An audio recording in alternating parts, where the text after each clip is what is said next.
میرے رسول پاک صلی اللہ علیہ وسلم کا ایک فرمان ہے مصنف عبد الرزاق میں، یہ حدیث آپ نے آج یاد رکھنی ہے۔ نبی پاک صلی اللہ علیہ وسلم نے فرمایا کسی آدمی کے نماز اور روزے سے متاثر نہ ہونا، پہلے دیکھ لینا کہ وہ امانت دار ہے کہ نہیں۔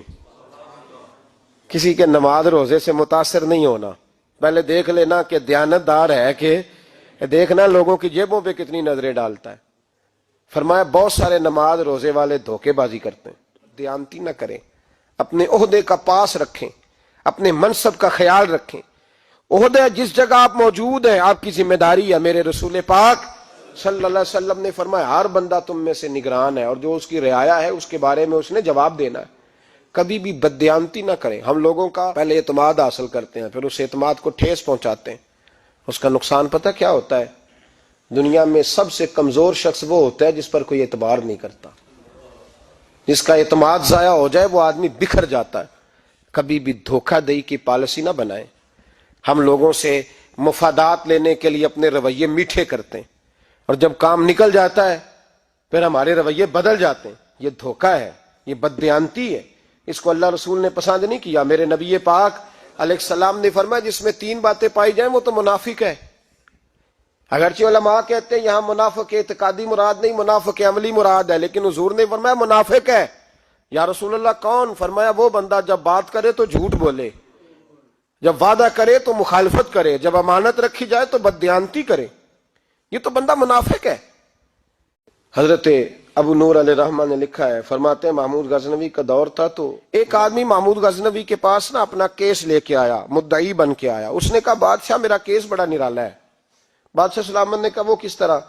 کہنے لگا یہ میرے پاس ایک تھیلی ہے، میں نہ سفر پہ جانے لگا تو یہ تھیلی پوری ہیروں کی بھری ہوئی تھی۔ فلاں علاقے کے جو قاضی صاحب ہیں نا، میں جاتی دفعہ میں کہیں سفر پہ جا رہا تھا تو میں ان کے پاس چھوڑ گیا کہ رستہ لمبا ہے، کہیں کوئی مجھ سے چھین نہ لے، ہیروں کی بھری ہوئی تھی۔ کچھ دنوں کے بعد میں واپس آیا ہوں، قاضی صاحب نے مجھے تھیلی واپس کی ہے تو اس میں ہیروں کی بجائے کھوٹے سکے نکلے۔ اب میں نے قاضی صاحب سے کہا ہے تو قاضی صاحب تو میرے گریبان تک آتے ہیں، وہ کہتے ہیں بتا کہیں سے پھٹی ہے، کھلی ہے؟ وہ جس طرح ٹانکے لگا کے تو نے سی تھی اسی طرح لگے ہوئے ہیں کہ نہیں؟ تو حضور لگے بھی بالکل اسی طرح ہے، نہ پھٹی ہے نہ کھلی ہے۔ اب میں لٹ گیا ہوں، میری کل عمر کی کمائی ضائع ہو گئی، کھوٹے سکے کہاں اور ہیرے کہاں؟ تو مہربانی کریں، اور آپ کی بارگاہ میں اللہ رسول کے نام پر حلف دیتا ہوں کہ میں ہوں بالکل سچا۔ محمود غزنوی کہنے لگے تو جا، تھیلی چھوڑ جا، اور جب میں تجھے بلاؤں گا پھر دوبارہ آنا۔ وہ شخص چلا گیا۔ محمود غزنوی اٹھے، دربار برخاست کیا، لوگوں سے کہنے لگے چلے جاؤ میں 3 دن کے لیے سیر کرنے جا رہا ہوں، 3 دن کے بعد لوٹوں گا۔ اکیلے جب رہ گئے نا محمود دربار میں تو محبوب نے چھری منگائی۔ وہ جس تخت پہ بیٹھتے تھے وہاں گدا بچھا ہوا تھا، یہ گدا پڑا ہے نا، وہ گدا بچھا ہوا تھا۔ محمود نے چھری کے ساتھ اس کو پھاڑ ڈالا اور چھری جیب میں رکھی نکل گئے۔ کہنے لگے میرے بعد کوئی میرے دربار والے احاطے میں داخل نہ ہو۔ محمود چلے گئے۔ اب وہ صفائی کرنے والا جب آیا نا، اس نے آ کے دیکھا تو گدا تو پھٹا ہوا ہے۔ اس نے شور ڈال دیا، پہرے دار بھی آ گئے، فلاں صاحب بھی آ گئے، فلاں صاحب۔ اس نے کہا او خدا کے بندو، اس کا گدا پھٹ گیا ہے، وہ تو مار ڈالے گا۔ اس نے کہا تھا سوائے صفائی اور نگرانی والے کے دوسرا آئے کوئی نہ، اور یہاں آیا بھی کوئی نہیں، پہلے دن ہی پھٹا ہوا ہے تو لٹکا دے گا سب کو، کیا کریں؟ شور ہو گیا، سارے دربار کے ملازمین اکٹھے ہو گئے۔ ایک بندہ بولا، کہنے لگا فکر نہ کرو، میں کیسے بندے کو جانتا ہوں، اس طرح سیے گا کہ جس نے پھاڑا ہوگا اسے بھی پتہ نہیں چلے گا کہاں سے پھٹا تھا، ایسا بہترین رفو کرے گا کہ پتہ بھی۔ اس نے کہا یار ہم سارے 1 مہینے کی تنخواہ دیتے ہیں، تو بندہ بلا۔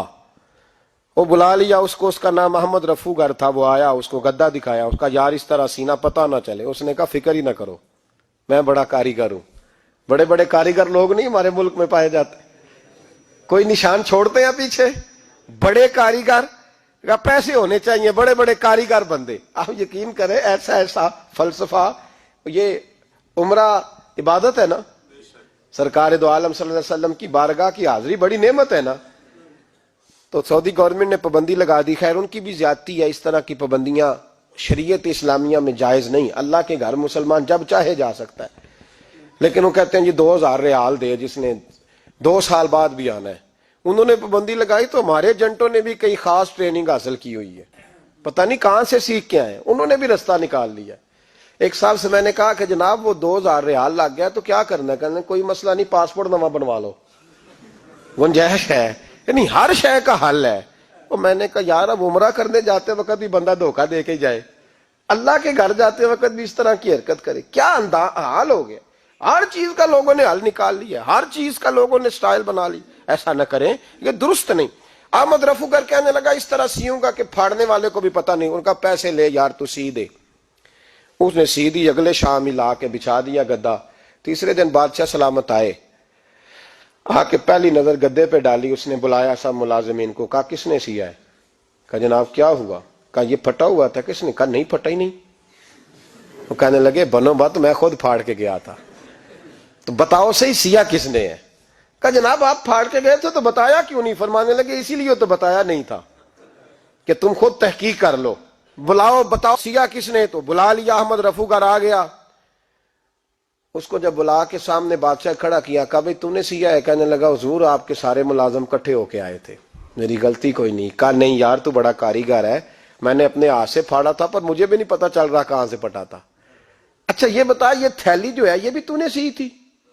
اس نے کہا جی آپ کے خادم کا ہی کارنامہ ہے، وہ فلانے علاقے کے قاضی صاحب آئے تھے، اس میں سے ہیرے نکال کے تو کھوٹے سکے بھرے تھے، تو مجھے بھی تھوڑا سا حصہ ملا تھا۔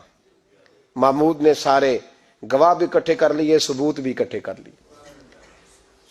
پھر قاضی کو بلایا، پہلے سارے ثبوت اور گواہ کیس حل کر لیا۔ پھر ہمارے ہاں یہ حال ہوتا ہے کہ مدعی 2-3 ہفتے کے بعد خود ہی ہاتھ باندھ جاتا ہے، کہنا تسی میری جان چھڈو، مجرم پھڑو پاوے نہ پڑھو۔ وہ کہتا ہے مجھے معافی دو، میں رہا۔ ظلم ہے نا، ظلم زیادتی ہے کہ جو بیچارہ اتنے سوال مجرم سے نہیں ہوتے جتنے مدعی سے ہوتے ہیں۔ اب یقین کریں اتنے سوالات ہوتے، بیچارہ ہف جاتا ہے۔ یہ طریقہ درست تو نہیں، ایک لٹ گیا اور دوسرا طرح طرح کے سوالوں کے جواب دیتا پھرے بیچارہ۔ سارے ثبوت اکٹھے کر کے قاضی صاحب کو بلایا، تنہائی میں لے جا کے محمود غزنوی نے کہا قاضی صاحب آپ سے غلطی ہو گئی، غریب آدمی تھا، وہ لٹ گیا ہے، اس نے تو بڑی مشکل سے کچھ ہیرے جمع کیے تھے اور اس کی کل کائنات تھی، تو آپ اس کا مال اسے دے دیں، بات ختم۔ قاضی صاحب کہنے لگے آپ مجھ پہ الزام لگا رہے ہیں، سوال ہی نہیں پیدا ہوتا۔ آپ میری داڑھی دیکھیں، آپ میرا اعزاز دیکھیں، دنیا جانتی ہے میں اس کا۔ قاضی صاحب انسان بھول ہی جاتا ہے، بندہ بھول جاتا ہے، غلطی ہوگی، مال نے کہا نہیں سب۔ کہا میں تنہائی میں پوچھ رہا ہوں، میں اس وقت پوچھ رہا ہوں جب دوسرا موجود کوئی نہیں، آج توبہ کر لے، میں کچھ نہیں کہوں گا، تو میری زبان پہ اعتبار کر، تجھے پتا ہے میں جو کہتا ہوں اس پہ عمل بھی کرتا ہوں، باز آ جا۔ پر قاضی نے کہا نہیں میری غلطی کوئی نہیں۔ محمود نے پھر بڑے دربار میں بلا لیا، مجمع عام میں۔ مہلت کے دنوں میں جو توبہ کر لے وہ بچ جاتے ہیں، لیکن لوگ رسوائیوں کے دنوں میں پھر واپس لوٹتے ہیں اگلا گھر دیکھ کے، پھر حالات اور طرح کے ہو چکے ہوتے ہیں۔ جب بڑے دربار میں قاضی کو بلایا، بھائی تو مانتا ہے کہ نہیں؟ اس نے کہا نہیں۔ تو کہا بلاؤ احمد رفوگر کو۔ جب وہ احمد رفوگر آیا تو بوڑھے قاضی کی ٹانگیں کانپنے لگی، جملے ٹوٹنے لگے، لفظ زمین پر گرنے لگے، بات صحیح نہیں ہوتی، زبان لڑکھڑانے لگی۔ محمود کہنے لگے قاضی میں نے تجھے کہا تھا وہاں مان جا بات، اب بڑے دربار میں بول۔ تو جب قاضی صاحب کی گردن خود بخود جھک گئی تو دنیا سمجھ گئی، کہا نکل جا میرے دربار سے۔ محمود بولے نکل جا، اتنی تجھے عزت دی، اتنی بڑی تنخواہ دی، قاضی بنایا، اور یہ تھوڑی سی رقم کے لیے، تھوڑی سی رقم کے لیے تو بددیانت ہو گیا، چل چلا جا، نکل۔ قاضی دربار سے نکلا تو لوگ لعنتیں برسانے لگے۔ کل جو دکانیں چھوڑ کے سلوٹ کرنے آتے تھے وہ کہنے لگے اس کی عمر دیکھو، اس کے کام دیکھو، دیکھو اس نے کیا کیا۔ گھر گیا، بچے جن کے لیے پاپ کمایا تھا، جنہاں لی تو پاپ کمائے ہن کتھے نہیں ہو تیرے کر دے۔ وہ بچے کہنے لگے ابا جی ہم تو سکول مدرسہ جانے کے قابل نہیں رہے، امید تھی کہ بیوی ساتھ دے گی۔ وہ کہنے لگی میں میکے کیسے جاؤں گی، گلی کی عورتیں طرح طرح کی باتیں بناتی ہیں۔ اور بھائی کامیابیوں کے بڑے سربراہ ہوتے ہیں، کوئی کامیاب ہو جائے تو سارے کہتے ہیں میری سپورٹ سے ہوا ہے، ناکامیاں ہمیشہ یتیم ہوتی ہیں، ناکامیوں کا کوئی سربراہ نہیں ہوتا۔ جب تک تو قاضی تھا تو بڑے بات تھی، ہر بندہ کہتا تھا رشتہ دار ہے، رسوائی ہو گئی تو وہ تیری آنکھ ہو یا سنگ ملامت کی چبھن، کون پہنچا ہے میرے درد کی گہرائی تک، دور شہرت میں تو یاروں نے کیا یاد بہت، ساتھ آیا نہ کوئی کوچے رسوائی تک۔ اور میاں صاحب کہنے لگے ساری عمر ہی آٹا گد ہے، میں لکھاں کیتے نہیں پیڑے، اب وقت آیا ہی تے محمد بخشا کوئی نہیں ہوں بیٹھا نیڑے، حالات ہی بدل گئے۔ قاضی خاموشی سے اندر چلا گیا، اپنی رسوائی سمیٹ کے بستر پہ لیٹا، نہ روٹی کی بھوک لگی، نہ پانی کی پیاس لگی، نہ نیند آئی، ساری رات تڑپتا رہا۔ سویرے گھر والوں نے دروازہ کھولا تو روح پرواز کر گئی تھی، دنیا چھوڑ گیا۔ حضرت ابو نور علیہ رحمہ بولے، فرمانے لگے یاد رکھو کبھی بددیانتی نہ کرنا، کبھی۔ یہ تو محمود غزنوی کی عدالت تھی، قیامت میں رب کریم کی عدالت لگے گی۔ اور فرمایا وہاں تو گواہی دینے والا احمد رفو گر تھا، قیامت میں تو تمہارے اپنے ہاتھ پیر گواہیاں دیں گے، ہمارا اپنا وجود گواہی دے گا۔ اور فرمایا یہاں تو لانتے دنیا دار برساتے تھے، وہاں فرشتے ہوں گے۔ اور قاضی کو تو موت آ گئی تھی، قیامت میں تو دوبارہ موت بھی کوئی نہیں آئے گی، وہاں تو رہنا ہے اور سہنا ہے۔ اتنی بددیانتی معاشرے میں، اتنی بددیانتی ہر جگہ۔ اس معاشرے کا بھی کچھ بنے گا جہاں دوائی بھی خالص نہ ملے، جہاں دوائی میں بھی بددیانتی ہو۔ لوگ اپنے بچے کو آکسفورڈ یونیورسٹی میں پڑھانے کے لیے غریبوں کے بچوں کے رگوں میں جو دوائی اتارے وہ بھی 2 نمبر۔ اتنا بڑا بھی کوئی بددیانت معاشرہ ہوتا ہے کہ لوگ یہاں تک دھندا کریں، یہاں تک کہ لوگ لوگوں کی زندگیوں سے کھیل جائیں اور ہمیں احساس تک نہ ہو کہ کوئی مر جائے گا، کوئی ڈوب جائے گا، کیا بنے گا۔ اور جس نے وہ اپنی رجسٹر کی دوائی کی، اس نے 2-4 لاکھ روپیہ لیا اور اس نے یہ نہیں سوچا کتنے انسان میری وجہ سے مریں گے۔ قتل صرف یہ تو نہیں ہوتا گولی مار کے مار دینا، لوگوں کی زندگیوں سے لوگ کھیل جاتے ہیں، لوگ تباہی کر جاتے ہیں، لیکن بددیانتی سے باز نہیں آتے۔ میرے رسول پاک علیہ السلام کے غلاموں، نبی پاک صلی اللہ علیہ وسلم نے ذرا سی بددیانتی، اور صحابہ کا یہ مزاج تھا، اتنی سی بھی کبھی ان سے غلطی ہوتی تو تڑپ جاتے۔